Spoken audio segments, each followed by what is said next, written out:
This is the Long War. I'm Baer, and joining me once again are my partners in crime, Kenny Boucher and Wyatt Turk. What's up, guys? Yo, dog, great to be here. Yo, what's up? Y'all got any of them inquisitorial diaper pads? Mm-hmm. I came a whole drawer full of them, dude. Yeah, dude. Get an Amazon subscription. Anytime I gotta go slay Xenos. You get what? You get 5% off on that? Yeah, dude. Sick deal. Get to say what is it, subscribe and save? Mm-hmm. Yeah. Hell yeah. Yikes. So we got obviously a lot to talk about, right? Like, because the last Quite few a weeks, no previews. We were worried what we were going to talk about. Rob predicted Agents of Imperium. We got Agents of Imperium. We've got a model that is very controversial. So we'll talk about that a little bit later in the show. Oh yeah. We have controversial Tacoma Open results, which we'll talk about here in the news. But also before we even go that far, right? Like Tacoma Open, right? Over 440K players in a GW official event. It's a big deal.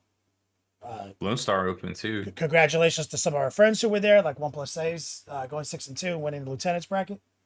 Even So, though he used secret missions, Mhm. good for him. He did 6 out of 2 games he used secret missions in, or all 6 out of the 8. Yeah. Oh, That's he right. used them a lot. That he built his Oh army. yeah, He used them. yeah. Wait, I've was been he giving him doing match his and Necrons again? What Mhm. was he yes. running? Yeah, he brought his He's running Necrons back. Necrons. He brought the Necrons back out after he said they nerfed me to the ground. He was working on BA, he was working on Sisters, and then when he saw Yeah. the second he saw secret missions, he was like, I'm back on Necrons. OP. Like, so Okay. shout out to our friend of the show. Uh but let's kick it over to Wyatt for a legendary Would You Rather, and let's roll out to the Cave of Wonders and touch nothing but the lamp. Would you rather never be able to use toilets again, I'm or listening. never be able to use receptacles for your drink? Like you can't use cups. Yeah, any drink you have has to come directly from the source. How's that work for a booze? What do you mean by the source? Do you mean Yeah. Like if you're at a bar and you want like a bourbon, the only way you can drink it is like from the bottle. source relative to the geography of the Yeah. moment? Yes. So if I want milk from my refrigerator, I have to drink it out of the carton. I can't put it in a Yes. glass. Period. Yes. You don't have to utter it. No, but if you lived on a farm, you would probably. Yes. Huh. See, he gets it. Yeah, I understand. Hmm. I understand. All right. All right. So what is it? Drink it from the source or You can't use toilets. Okay. either. Now let me ask a Can't quick question. use If I have two toilets. options, if I purchase bottles of water, am I allowed to drink out of those? Because that's what I was going to do anyway. Or is the genie saying no? Water comes out of your sink, fucker. You're drinking it out of this. Exactly. Okay. Yeah, you can't game it. Can't game it. Okay. So if it's water, essentially, I'm drinking it out of some water faucet in my home. I'm not ever Yeah. drinking it out of a bottle. Oh, and coffee right out of the coffee machine, right? Yep. oh, Can't no get- filter or filter? Well, filter. I'm No, you making have the to pick coffee. up, like you have to drink it from the pot. Yeah. Or if I make a Oh. pot, I have to like drink it out of the pot at the very least. If I'm doing K cups, I have to drink it out of my hands. Yeah, I guess so. True. Yes. Be But a big so lifestyle change. so living in my own home, that's not that bad. It's Yeah, I don't feel basically, like- but basically, you're saying like you're a hermit because you can't go places with that stipulation. I mean, You can't not go with out. that attitude. You just, right? You are gonna quickly lose every friend you've ever had. You're gonna be shunned from friends. Yeah, groups. restaurants are basically done for you. Yeah, you can't go out to places where they serve food and drink and consume liquid. Like That's disappointing. it's gonna be a problem. If I want Four Locos, could I drink them out of the can still? No. For the source. But like Where's source the relative to source? my geography. If I The Four buy, Loco factory. so am I banned from having Four Locos now? No, because you could still go get them. You just can't drink them from cans. Well, see that's what I'm saying. Is like at home it seems like I'm fine. It's I'll say this because I think the way that I pitched it, it's easily gameable. I would say that you yourself cannot use the receptacle. So somebody else would have to like hold the Four Loco can and like pour it into your mouth for you. Okay, so there is okay. So the genie's not stopping me from going to the grocery store and buying a Foot Loco. But I need to convince somebody who's not me Yeah, you need a spotter. to Huh. fucking to waterboard me with Foot Loco. Yeah. Yeah. Or I can't shit in toilets. Yeah, you can't use toilets anymore. Outhouse, Also a toilet. camp site, foldable chair with a hole in it. Also a toilet. That's more of a If porta I potty than I've I ever go heard back of. outside behind a tree and I dig a little hole, can I shit in that hole? Yes. Can I keep shitting in the same hole I dug? More days, I mean, or do I have to dig a new hole every time I shit? it depends on how big the hole is, I suppose. Like if I go out there like one afternoon, just dig a nice deep hole. Eventually it would fill up, I Right, yeah, suppose. yeah. But yeah. And so I'm not allowed to be in a seated position while doing this. I have to be crouching, something, right? Because the second House flat. the second like- I'm like seated, counts as a toilet again. Yep. But so I got like one pooping location in my backyard. Can I put up like a blind? Like make sure like as long as I'm Yeah. not sitting, all right? Yeah, Pri- yeah. You don't so have to shit in front privacy of is not a people. requirement. Okay. So Yeah, I can yeah, have yeah. some privacy. Just can't use toilets. Urinal is also a toilet. If you're in an Asian country, squatting toilets are also a toilet. That's fair. No, I got the shit in the woods or the street or in my pants. Can I wear diapers? Yeah. Can I put the diapers in any public trash can? Or do they become toilets? No. That's just disposing of waste. That's fine. You might get in trouble. I don't think you're supposed to do that, but I'm going with that one. I don't shit in toilets anymore. That seems like a mistake. I already don't shit out in public anyway. If What happens if you gotta go? I almost always make it home in time. What if you're like I don't like at the implication of that. Adepticon? we'll figure it out. Yeah. Okay. What if I'm at Adepticon and I want to drink anything, dude? It's the same problem. I would hang out with you still. Like, I'm just gonna wear diapers at Adepticon. I already mapped this out. It's fine. Power armor diapers? Just regular adult diapers, dude. They sell them at fucking every store. Yeah. None of you are gonna know there's anything wrong. But you're the idiot who's like, "Can you pour the Foot Loco in my mouth?" Everywhere we go, That sounds like something I would do. you have to drink out of the sink in the fucking hotel room, like the fucking bathroom sink, to get any hydration.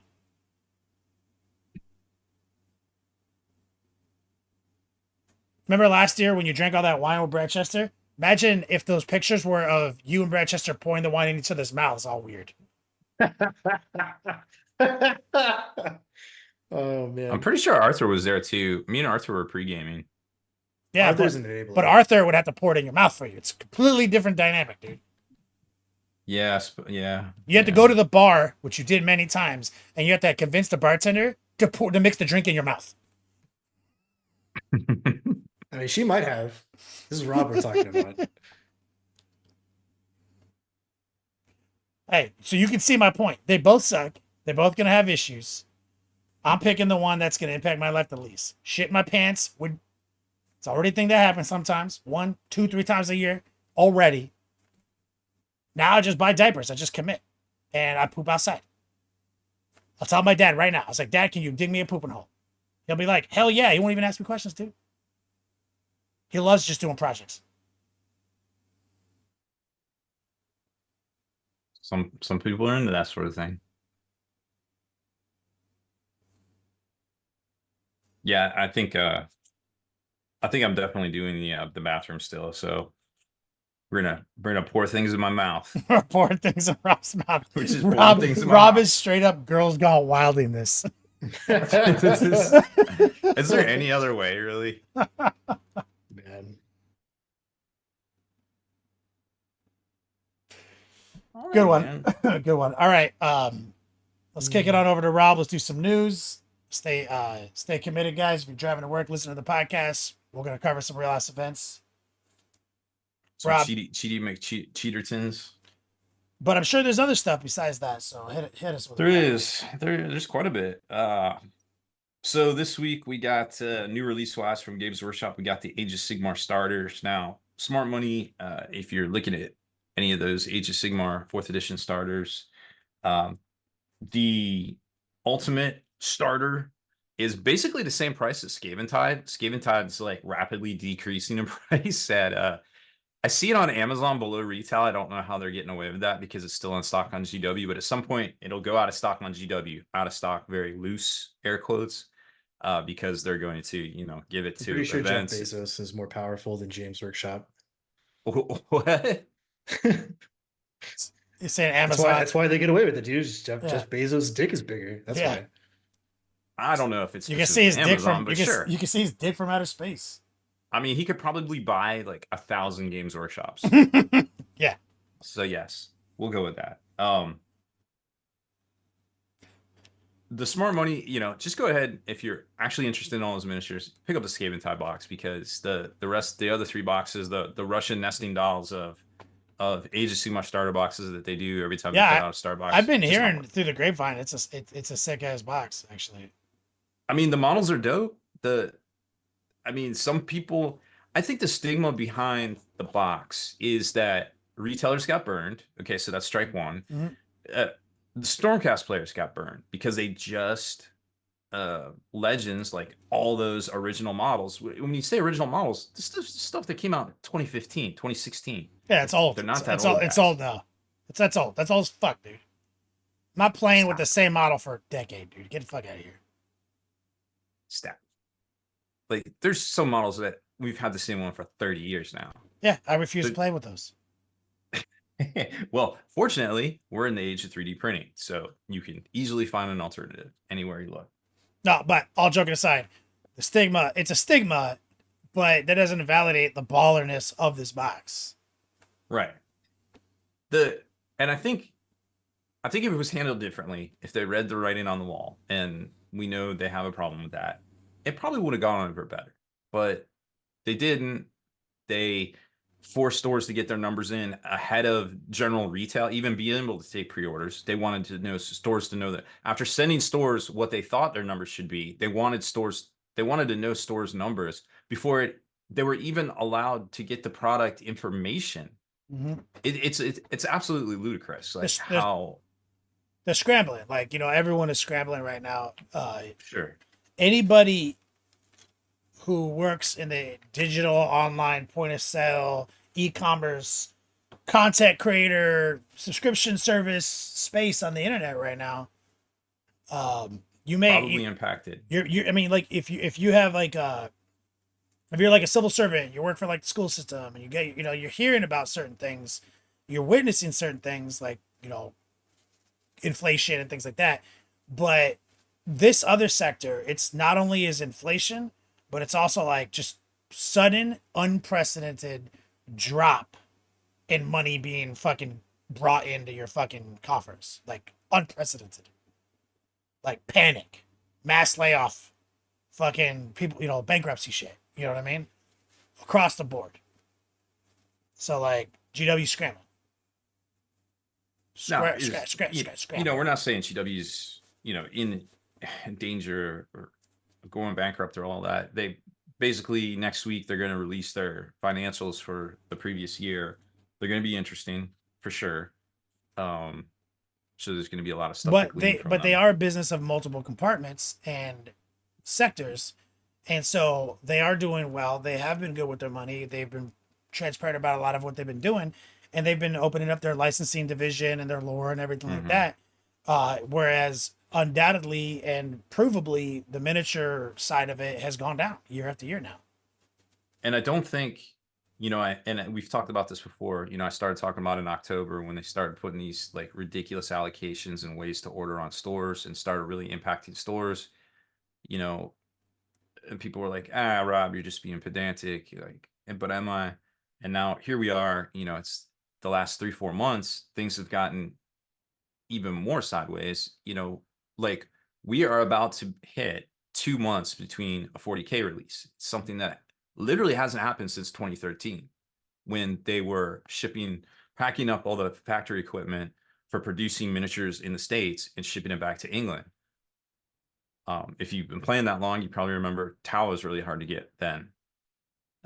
We haven't seen anything like that in literally that long. So like, what is going on? Something is going on. A preview, GW had a preview on the schedule at Gen Con for next Friday, canceled, or Thursday, I forget. Literally canceled. They hadn't done a preview there in years, and it's canceled. We didn't see a preview at Tacoma Open. We saw this Inquisitor Agents, which they had the video for, they had all the still shots for. This was obviously part of a planned preview that didn't happen. So the next 40K release will be in August, which will put it exactly 2 months from the Sisters, Gene Stealer Cult, and Pariah Nexus card pack.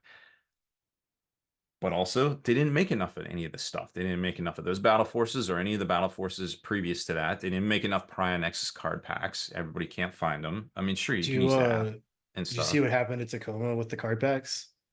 Oh no, I did not hear about So that one. they had a huge run of the Pariah Nexus card packs made for all the attendees of Tacoma, so that like every player would have cards. Yeah, because no they matter don't all what. have them. I don't have them. However, they were all misprinted, so none of them had titles. Oh, so Jeez. tight. No, That's we just actually sloppy. speculated on all this last week, Rob, and it's a lot of this does look to be like a GW course correction. Like they realize it's an unsustainable business model to do endless release cycle for short-term gains when that is absolutely affecting the long-term trajectory of new player acquisition. So it does kind of look Right. like with all their licensing deals and everything like that, especially with the new AOS stuff coming out, it almost looks like they're like, let's fucking back off, dude. Let's back off.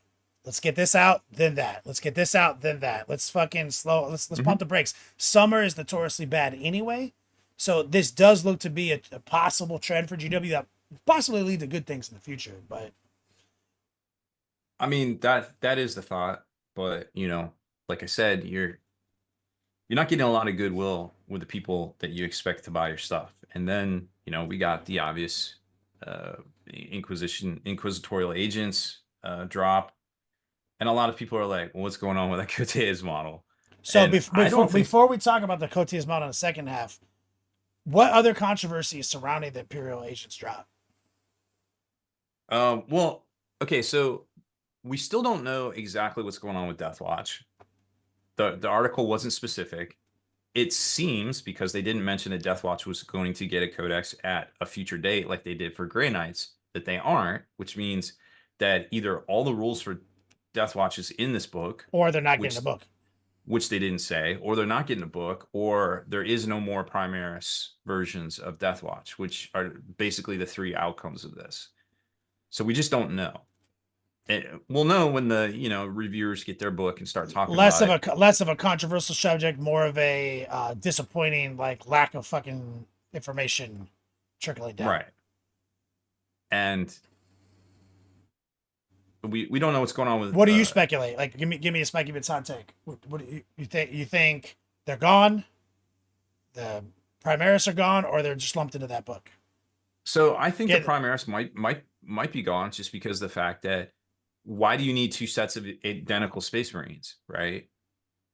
Like, at least Blood Angels are Blood Angels, Dark Angels are Dark Angels, Space Wolves are Space Wolves, right? When you say Space Wolf, you're like, okay, it looks like this and it has these rules. But when you say Deathwatch, the rules are always like convoluted, kinda. For sure. And it's Historically. literally all of the Primaris models with, silver on their pad and silver arms, and that's pretty much it. And it does basically the same thing. Oh, so you're saying like, okay, I see what you're saying. So do you, okay, it's- now comment to the thing. Do you think they're going to be lumped into this book, or do you think they're going to get their own book?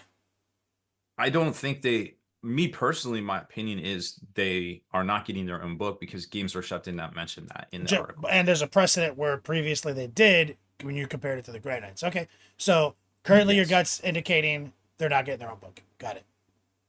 And it would be very sad to see. I have a bunch of Deathwatch models. Oh, Deathwatch are beloved, but But they Deathwatch do started out. yeah, as supplemental. just being a 10-man squad Mhm. with like cool new weapons, which Mhm. morphed into Stern Guard, which then they became irrelevant. So now it's like it's just catch-22 of these guys the whole time, and it's sad. Yeah. So, anyways, so there's that. So we got the Imperial Agents Codex, we got the canceled preview, we got maybe the next preview is Nova Open and it'll be a big one. I don't know. Maybe they're gonna drop these like previews on Monday every week for like some stuff coming out or something like that. We just don't quite know yet. It's like I said, we had not seen anything like this in the past. Gray Knights, that's cool. Hey, we know they're going to come probably early-ish 2025. They're playing pretty good right now, so it'd be interesting to see what rules they get for that. Warhammer Old World got their FAQ last week, like late last week, and Games Workshop had said that they were going to try to do a biannual FAQ for them. So it looks like they're keeping up with that so far, which is really cool to see for the old world players, because there's quite a few of them out there. Now that they're back. Another big thing that I think we should talk about a little bit is that Pop Goes the Monkey is back. They are officially open, taking new orders. They've got all the same material they had before. If you're looking for 40K and other game upgrade parts or terrain and such, they have some new material too, which is pretty interesting looking, like some flexible type stuff. So check out the site. He's looking to get a little few orders. I'm sure he got a bunch over the weekend, but he's like, yeah, I just want to make sure it's working. He kind of did a soft launch and didn't really say much, and now it's like cranking out. So but it seems to be going well, which is cool to see, because Shapeways just disappearing was a little problematic for a lot of designers, I think. And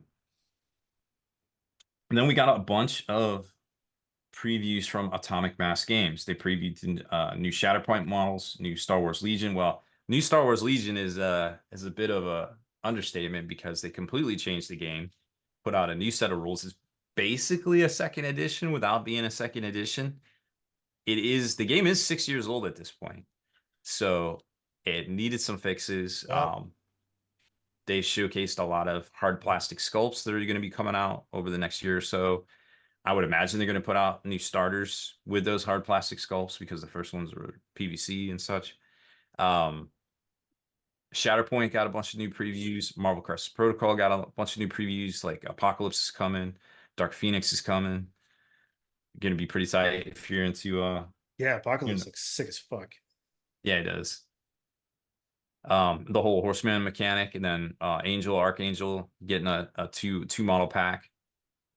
So in the artwork, they showed all the different heralds or horsemen of Apocalypse over the different ages and years, and I don't know if we're gonna get models for them too, but that would be pretty sweet to have your whole like Age of Apocalypse, if you guys follow that series there. Oh, I have the fucking Marvel Legends full collectible toy of Age of Apocalypse back behind me somewhere. I love that's like my favorite, one of my favorites. Some classic shit. So that's pretty cool. So lots on deck for Atomic Mass Games that releases there. What else is there? Oh, and Army Painter had a kind of come out of nowhere with a new release. So that they kind of listened to everybody. One of the biggest things, suggestions slash complaints when they came out with their Fanatic paint line was, they're like, okay, so if I buy the starter or I buy the next one, the mega paint, like how do I get the whole collection? Like, because it's a decent amount of paints to get the whole Fanatic line, and because the whole ultimate set they're not going to sell it again, right? It was just kind of like a one-time deal at the beginning. So one of the things was, they didn't really have an answer for that like a lot of people asked. So they came up with this thing called the Wargamers Edition. It's 102 paints with minimum. There is some crossover because you need basic colors still between the starter set and the mega paint set. It is a little pricey, but it's not $800 pricey or $700 for the whole set. but that will be the easiest way. And I guess they are going to keep this in print to finish out Fanatic collection if you just pick up one of those smaller sets, because the $50 set and a $200 set are a lot easier to afford than an $800 $700 set, depending on how many you actually want. So that's a really cool kind of innovation / listen to your customer that I think a lot of other companies out there could learn a little bit from. Just kind of that's interesting. Bundle deals. Yeah, everybody loves a bundle deal. And I guess we need to talk a little bit about the Tacoma Open shenanigans. Can we call it shenanigans? Tournament controversy yet again. So, what's the name of the guy again? Why Marshall Peterson. Marshall Peterson, the winner of the event, playing Orcs, who won the golden ticket. We could say allegedly cheated, but it's all viewable on Twitch replays. It's all public information at this point. So he was caught cheating on camera multiple times. He was issued multiple yellow cards from the tournament organizers. There are unconfirmed statements that he received some type of point penalty that was essentially meaningless gesture. When he had incurred so many yellow cards that the topic of a red card was broached by the judge crew, a special side meeting was held, and allegedly a vote was held in which his ejection from the event, meaning the issuing of a red card, was not followed through on, and we don't meaning that the organizers were aware of what had happened. We're aware that a guy who, in real time, after being warned multiple times, was about to win their event. With all of that, they still decided to not DQ this individual from their event. Therefore, a humongous black eye on the prestige of the Tacoma Open, which is a shame. That being such a massive, over 400 player GW pageant. And I use that term deliberately because it's, hard to consider it a prestigious competitive event when the floor rules are just a mere suggestion. What do you think about that, White? Yeah. Yeah, I'd agree with you. There's a lot of policies they have that, in my opinion, make it like not a real tournament. Like certain things aren't enforced. The idea that chess clocks are kind of just not allowed. Like you can use them, but they have no bearing on the outcome of the game, right? And that's a big one for people because we have years and years ago moved into a place competitively with the game where like chess clocks is the only way for you to protect your half of the game time and to keep players from slow playing intentionally or just like slow playing because they're slow playing, the pod system I feel is not conducive to a true competitive tournament. But yeah, end user experience is supposed to be really tight with GW events. Like it's supposed to be super cool to go, lots of interesting things, lots of fun to be had.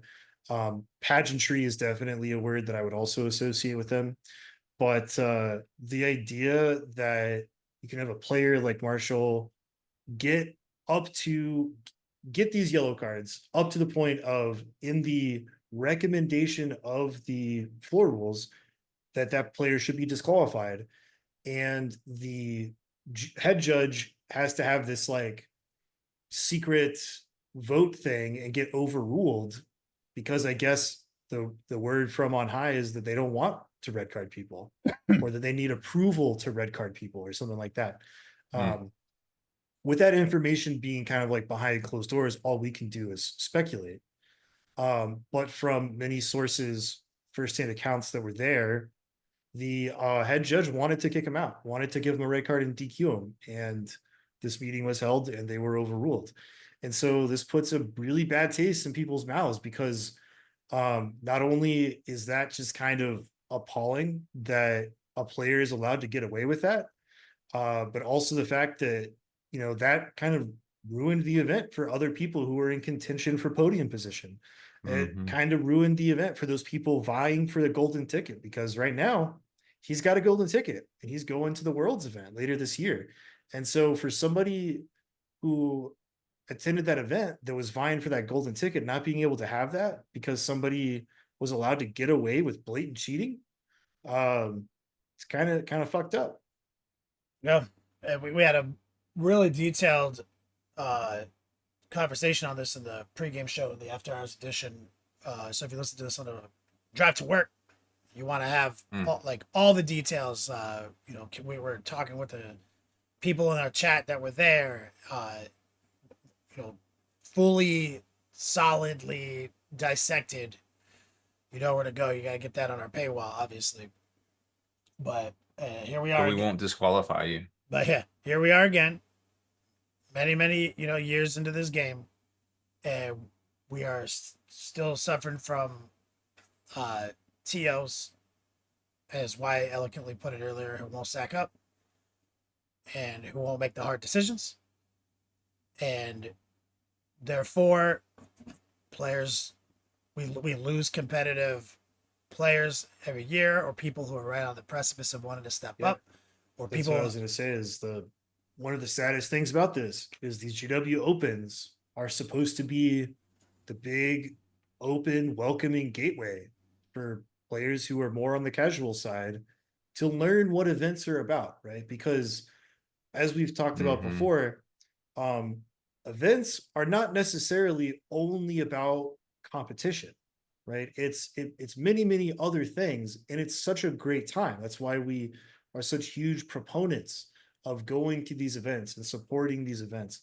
But with GW's event being the kind of like first step for a lot of people, having a situation like this is all of a sudden going to tarnish that reputation. And it's going to, we've seen hundreds and hundreds of comments and feedback over the past week on the various platforms of people saying like, I'm never going to go to a tournament. Like this just proves every every stereotype I've ever heard about competitive play in 40K. This just proves it, solidifies it, and like for them, there's no arguing that. There's no fucking arguing that. It's like you're right. This is the fucking pageant, dude. This is the game right here. This is the highest level. And so it really, it really falls to these TOs, as we've mentioned here before. We have floor rules. And, they need to be enforced. Yeah, that needs to be part of it. Moving forward, these need to stop being suggestions. They need to stop being recommendations, and they need to start being hard enforcements. And like, yeah, we talked about in the pre-show, a huge part of this is on TOs. It's on judges. And I've said it before and I'll say it again. Like, if you want to run events, tight, do it, build your community. However, if you cannot stand up to people in that moment, if you are conflict averse, which is understandable, not everybody is asking you to be a bouncer at a Harley Davidson bar. But if that's not you, if you can't look somebody in the face and say, pack up your shit and get out, you need to have somebody there that can do that. Because like this type of behavior must stop. It must be like punished, must be pushed out. And until we get all of our TOs and all of our judges on the same page, it's going to keep happening. Yeah, at the very least, this is a PR situation, right? Because it's like, this is a black eye on this event. And every time this happens, it's a black eye on the event, right? And so you can't stop people from doing whatever they're going to do. Like, whether the person wants to be a cheater or not, you can't stop these people. But at the very least, the public perception of it can be that those people get ejected, and now the TO's on your side. And now this event is on your side. This event protects your investment. So it goes from an instant annual controversy, black eye on your event forever, to it's never controversial to enforce the rules, and it's never controversial to give someone a red card if they got enough yellow cards. That's just a game now, right? Like, it's not actually all the conflict averse people out there who are taking money in from their community and they don't know how they feel about that. It's actually just normalizing like a set of rules that exists in basically every other game on earth. Like, that is trying to break out into the big leagues. You know, nobody cares when they see a penalty in practically any sport that is broadcast on TV. You're like, yeah, well, look. Sometimes you're like, bad call, referee, but like that's it.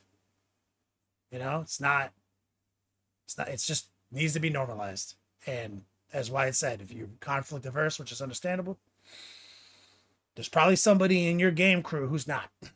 Bring that dude with you. Yeah. Yeah, just have somebody, like, and the thing is, like, everybody, like, nobody likes it when this happens, right? Mm-mm. Nobody likes it.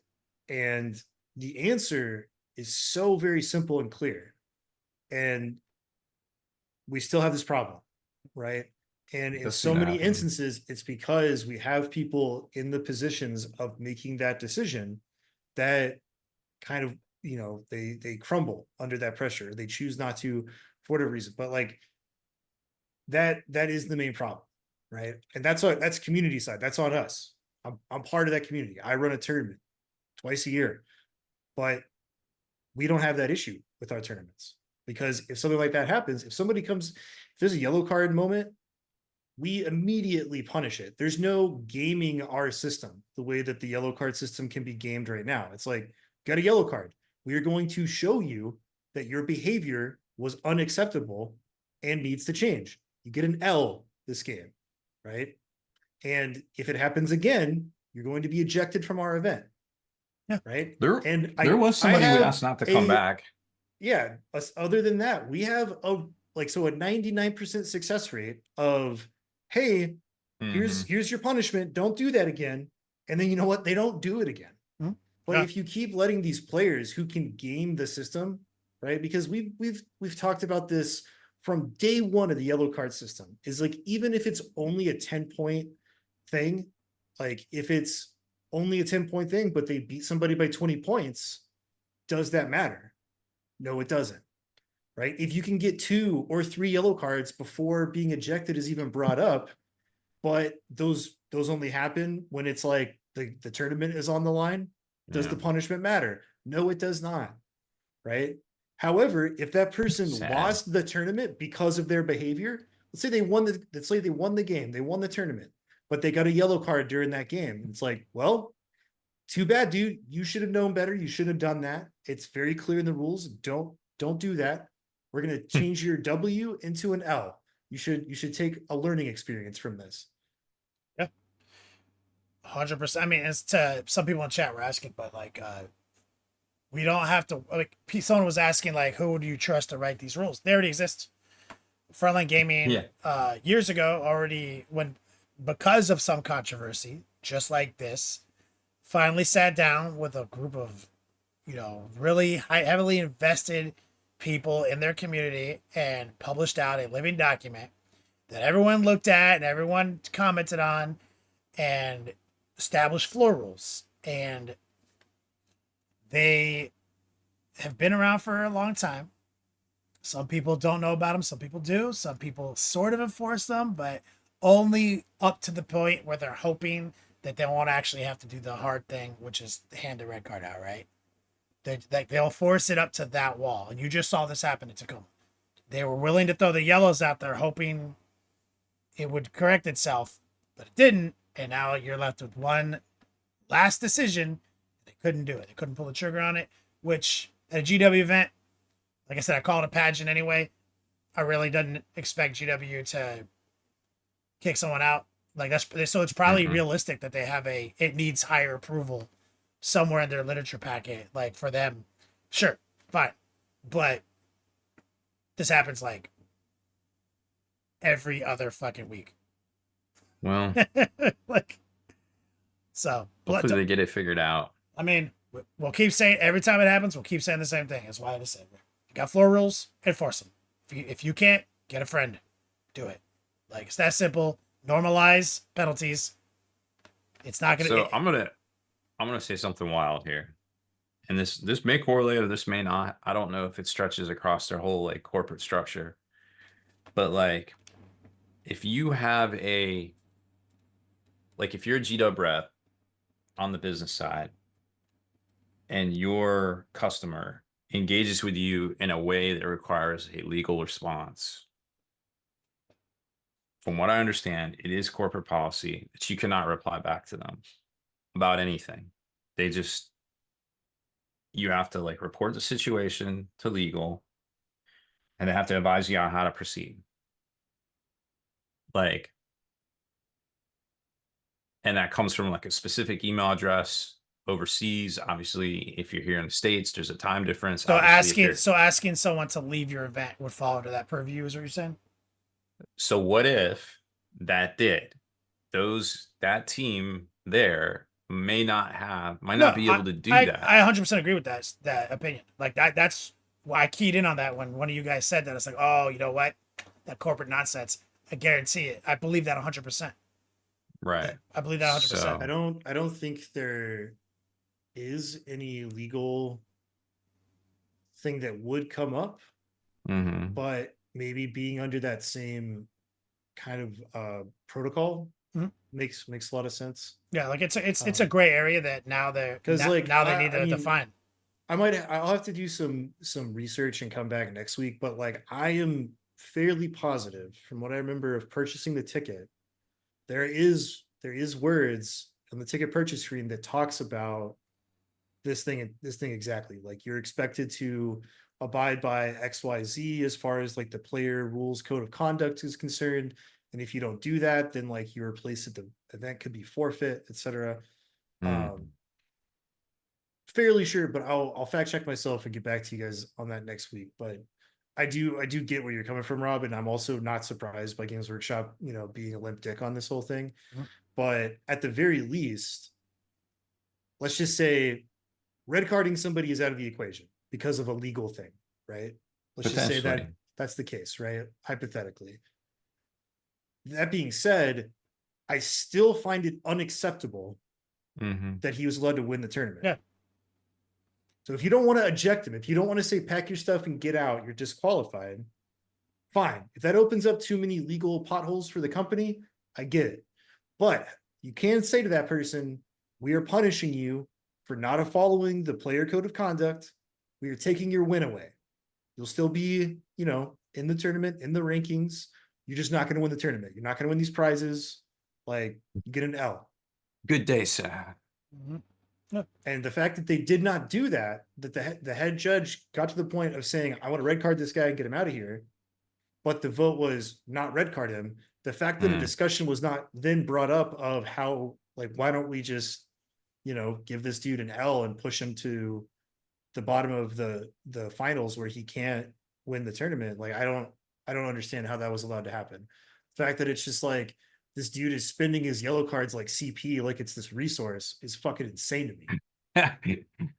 Like it's a resource. Yeah, well said. That's literally what people have done for years, right? And Mhm. people act like the yellow card is this big boogeyman, but it's like, to normal people who value a clean win and value sportsmanship and value their community, yeah, we don't want that. We don't want to get penalized. We don't want to get in trouble. We want to play a clean and fair game.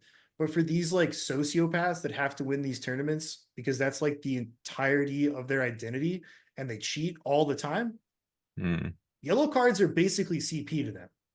And that until their punishment, the yellow card punishment changes to make it to where they cannot win a tournament if you get a yellow card, then they're just going to keep doing it. Agreed. Well, on that note, let's take a quick commercial break here from our sponsors, and let's come back and talk about diarrhea dumpy. Inquisitor Dumpy, Mm-hmm. for short. Inquisitor Dumpy. So, new Inquisitor Lord Torquemada Cody's model has made the rounds. You want to talk about controversy?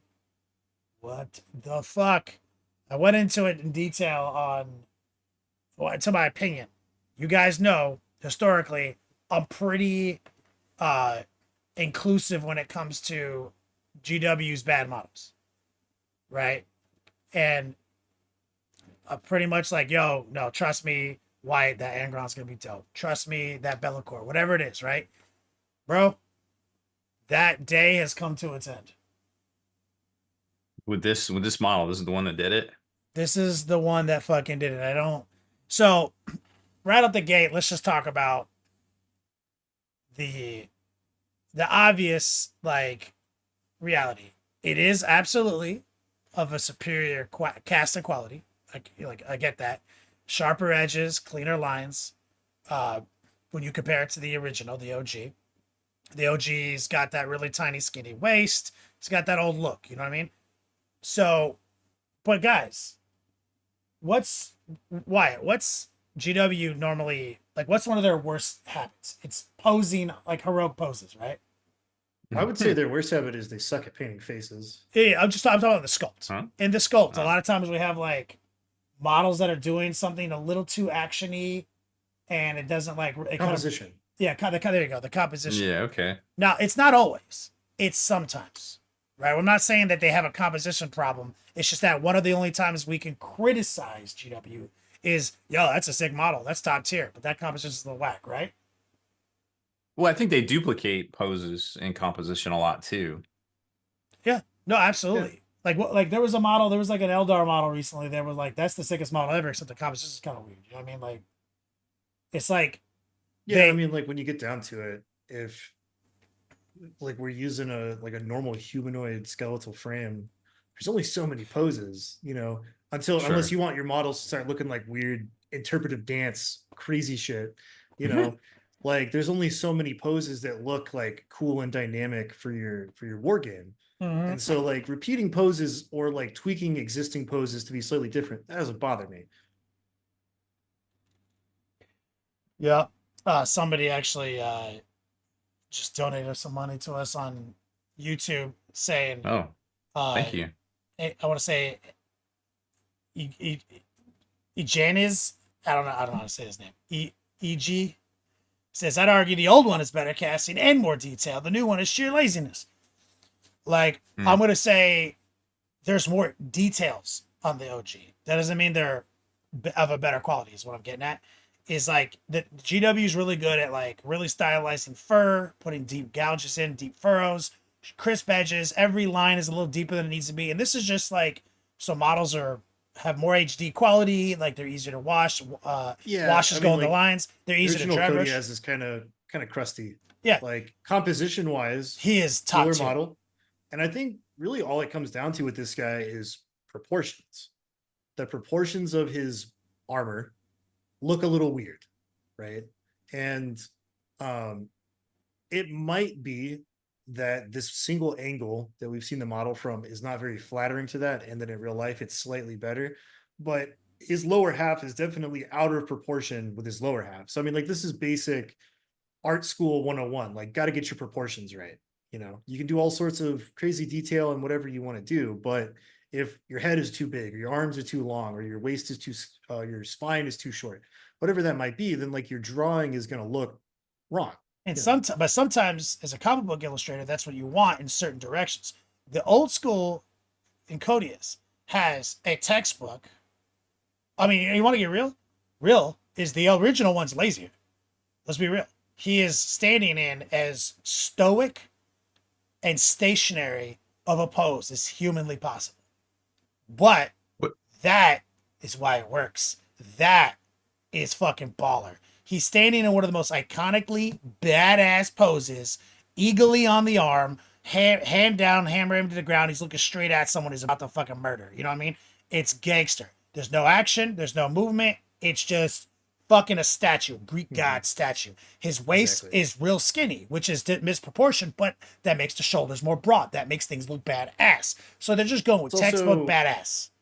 Disclaimer here.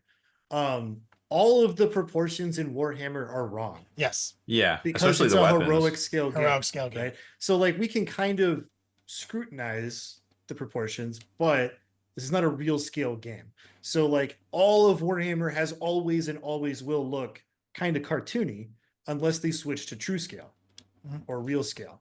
And then also I was going to say like, yeah, the original Kodiaz pose is tight. And I think there's sometimes a like misnomer that like a pose must be as actiony and dynamic and like movement oriented as possible, or it's a quote unquote bad pose, which I disagree with. I really like cool hero poses. Hero poses. hero poses on our heroes. You know what I'm saying? Yeah, they look Hero, tight. hero pose on our hero. He's got the, so if I critique the old one, having the fur on both shoulders makes him look broader and more jacked without him actually being broader, more jacked. The new one, he has fur on one shoulder, makes him look lopsided, right? The old one, he's standing in a textbook straight up and down pose, looking off to the side, steely eyed, and it's always going to be controversial or difficult when you have like a part of the model, like a fucking spirit animal attached to the model. You know what I mean? GW has True. always had to incorporate that whenever someone has like a secondary element to the model, right?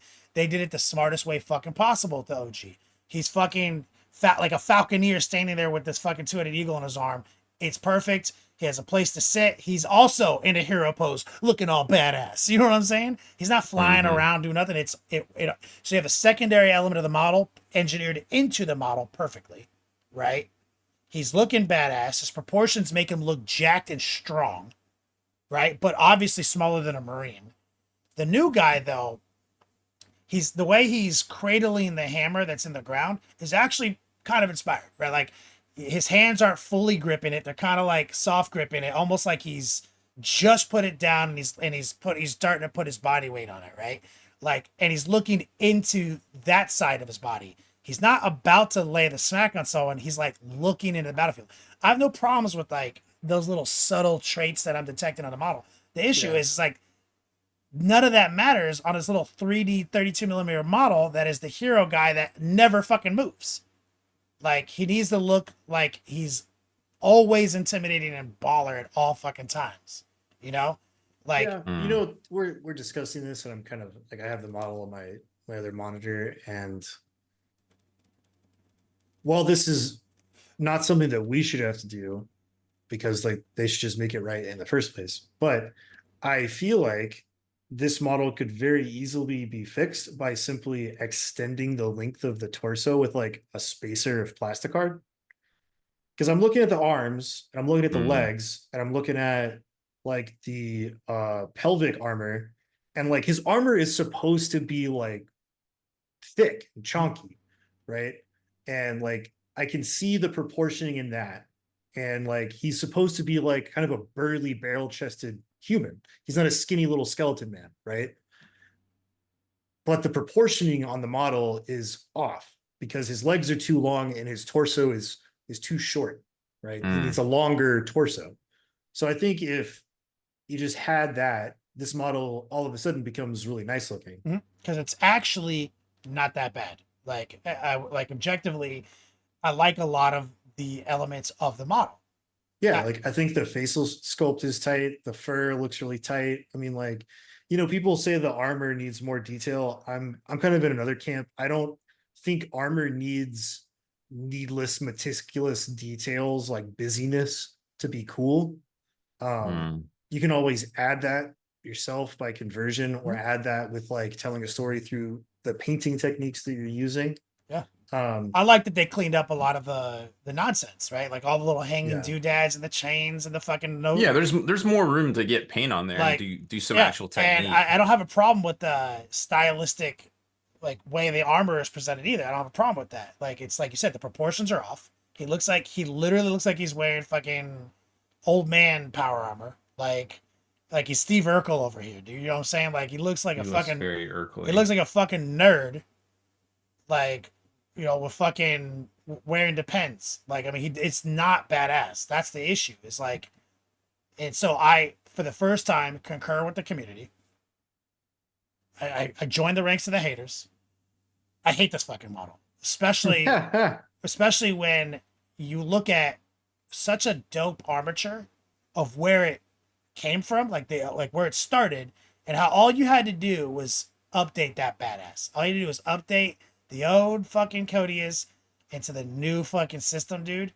Whew, that would have been a banger. And some people in the chat like the Eagle. I don't have a problem with how well it's cast or sculpted. I don't have a problem with how they, you know, did that. But what I don't like is that they put him in a dynamic flying pose, and then just like make his wing be the mount to the thing. Like he's like flying on a wall. Like it's weird, right? when the obvious Yeah, solution I could was see, put him like- on the other shoulder. He's got a shoulder with no fur on it. Why isn't the eagle just standing on that goddamn shoulder? Yeah. Like an eagle would. Or Like- if you wanted to have a flying pose, I'm fine with that. But I think what they should have done is put the connector point on like a tail feather. So it Mhm. looks like it just took off. It was Yes. like lifting off of that point. Yes. The connector point in the middle of the bottom, Weird. the middle of the wing is, yeah. It's a It weird doesn't choice. seem to make much sense. To me, it doesn't make sense. Like I said, they deliberately obviously made it so his fur coat was on one shoulder. They made that choice. To expose the other shoulder, but not put the eagle on it is weird. Like, it's a miss. GW, you took a very beloved baller fucking piece of many people's 40K childhood and just you made a bad model, GW. Made a bad model. I look forward to the Wyatt Turk plastic card challenge, though. I want to see Wyatt get his hands on this model. And I mean, I'll totally do it if somebody buys it for me. I want to see. Or if like his rules are like sick enough to where I would want to like it back in ally the him old in days, like back as an in, inquisitor, like if his utility is high enough that I would want to own this model for my collection, then yes, I would do it. Remember- Alternatively, if somebody sends me one, I will do it and I will paint it and I will send it back to them. I'm not going to buy this under any other circumstances. Wasn't he like 95 points? You can ally him as into almost any army, and he made it, and people couldn't seize the initiative on you. Remember that? Ooh, I was thinking of like the last edition. He was What was better. his- He was better at first, for sure. What No, was his last edition? No, I'm talking about You like could this, blast. this is like sixth could and bla- seventh when we had ally matrix. He was like, Yeah, I don't remember a lot of the Inquisitor stuff from that era. even people come the Apocalypse allies. You just take them, put them on the table in the back, and his rule literally was if someone sees the initiative on you, they have to re-roll it. So people couldn't seize the initiative on you. It's just literally like, yeah, get fucked. And then you could also take the Mystic or whatever, so that people couldn't deep strike in on you, or you get to Overwatch them. It's like if he's that much of an American Express card, where like every army just has him, and therefore something crazy happens, like then Wyatt needs one. Yeah, remains to be seen. I have to wait and see what his rules are. This dude used to slap though back in the day. Remember what Rob's talking about is when he first dropped. He had his little henchman. He had his little crusade guy with the shield.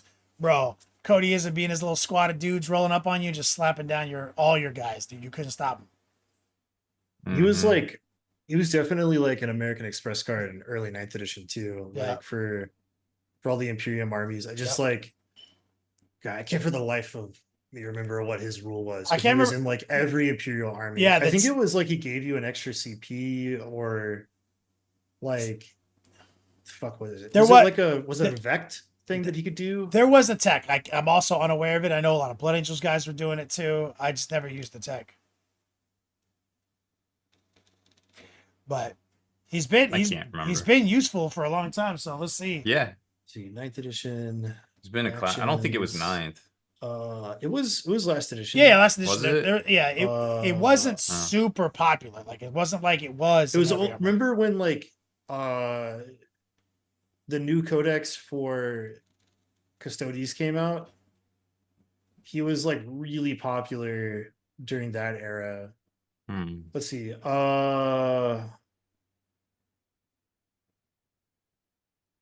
See, when an enemy unit set up on the battlefield as reinforcements, you can select one friendly Ordeal Malice unit within 6 inches of this model. The selected unit can shoot at that enemy unit as if it were your shooting phase. In addition, once per battle, when your opponent uses a stratagem, this model can use its spy network. If it does, your opponent must spend 1 additional command point to resolve that stratagem, or else it has no effect, and any command points spent on that stratagem are considered not to have been spent. Yeah, so he had like a Vect. That was why he was popular. The Formosan Spy Network. So if he has something like It's every that, time. we'll see. But hey, it's been a controversial week in 40K. So we're back. Till next week. GW's back. Yeah. Oh, It's just gonna be. They're just gonna slow roll it for a while. No big deal. Rob, before we get out of here, do you like the new model? I do not. No, I would not buy that. Would not buy that. I would not buy that. Why it says if someone says it to him, he'll do a plastic card tutorial on Twitch. I think it's just it's tough. I think they just kind of threw out. They had a lot to work with, and it just seems like they went a different It direction. shows all the not cool stuff just- to work with. Yeah, and it's just like It's like I mean, I've somebody. never seen I a can res- see a lot of the design philosophy behind this. Like this model doesn't upset me. It doesn't make me mad. I'm just not excited by it. I can see that like Cody as is supposed to be this like he's not like a skinny old man. He's kind of a burly dude, so his proportions are matching that, right? His power armor is like personal power armor. He probably bought it, because he's an Inquisitor. He's got like, a gazillion dollars, and he can get around all of the mechanicum restrictions because of his station.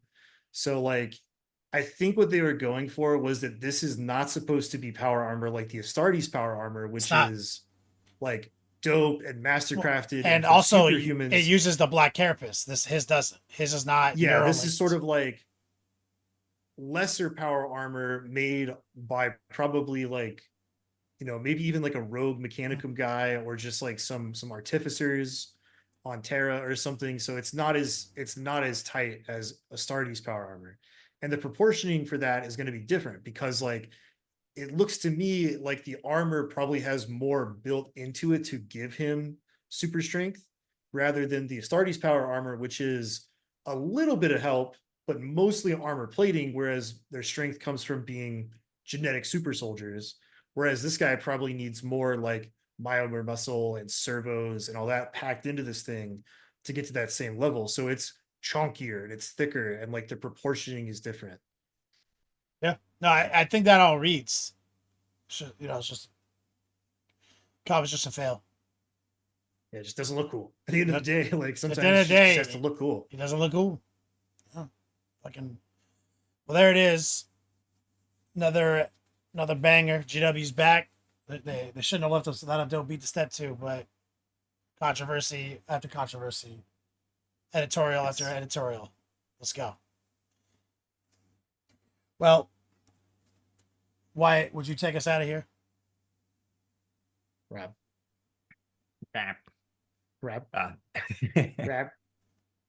So that's it for this one. Thanks for watching, everybody. Make sure to head on over to thelongwar.net for exclusive content, early access videos, and more. Become a veteran of the Long War today.